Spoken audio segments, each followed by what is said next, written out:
শিবলিয়াং মহাতেরালাপিনাং শটাট্টাঙ্গত মহাত্তাং পুণ্যবত্তাং তাং অভ্যন্দামি সর্বদা।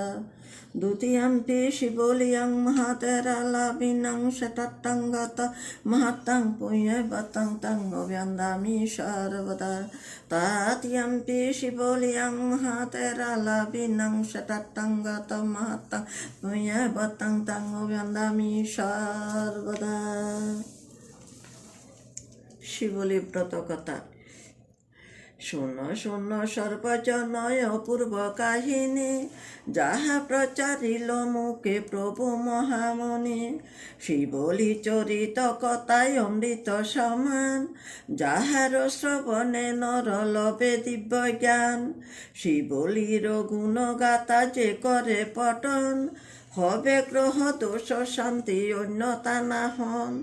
ধূপ দীপ গন্ধ আদি বহু উপচারে, ভক্তি চিত্তে যেয় জন পূজে শিবলীরে।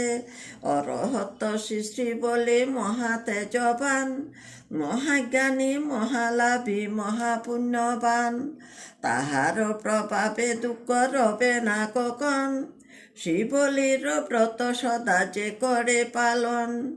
ব্যবসা বাণিজ্যে বৃদ্ধি নিশ্চয় হইবে, শিবলীর গুণগাথা যে জন সরিবে। খাদ্য বস্ত্রয় অভাবেতে আছে যত নর, শিবলী চরিত কথায় অহরহ সর। দরিদ্রে লোভিবে বিত্ত ধনী মহাদন, শিবলী কবচ যে বা করয়ে ধারণ। ধনেরও কামনা করি পপে নরগণ, কাল্পনিক দেব দেবী করিয়া সৃজন। করে নিত্য পূজা তারা ধন লাভ তরে, শিবলীর পূজা কিন্তু বহু গুণ ধরে। লঙ্কা ব্রহ্মা শ্যাম চিহ্ন তিব্বত জাপান, শিবলী পূজাতে তারাই অতি নিষ্ঠাবান।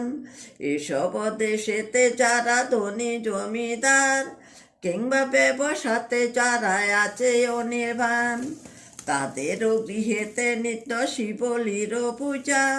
কর একায় মন বাক্যে রাজা মহারাজা, তাহাতে অভীষ্ট সিদ্ধি যদি না হইত, কোটি কোটি লোক ইহা কবু না করিত।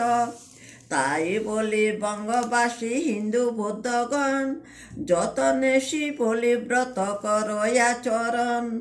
গুচিবে অভাব দুঃখ নাহি রবে বেতা, যেয় জন শিবলীর শুনে ব্রত কথা। অমিত্র হইবে মিত্র গুচিবে শত্রুতা, জলে স্থলে রক্ষা করে যতেক দেবতা। বুদ্ধপুত্র শ্রী শিবলী মহাতেজ মহাপুণ্যবান, তার পুণ্য তেজে সদা পাবে পরিত্রাণ। যাত্রাকালে শিবলীরে করহ শরণ, যথা তথা নির্ভয়েতে কর বিচরণ। যকরক নাগয়াদি মিত্র হবে সবে, শিবলীর গুণ কথা যে জন সরিবে। সপ্তবর্ষ বয়কালে এই বুদ্ধ সুত, সর্বক্লেশ কয় করি হলয় রহত। অতীব আচার্য ইহাই অদ্ভুত কাহিনী, সপ্তবর্ষ গর্ভে বাস করেছিল তিনি। তথাপি সুকৃতি হেতু না হল মরণ, বিচিত্র কর্মের গতিকে করে খণ্ডন।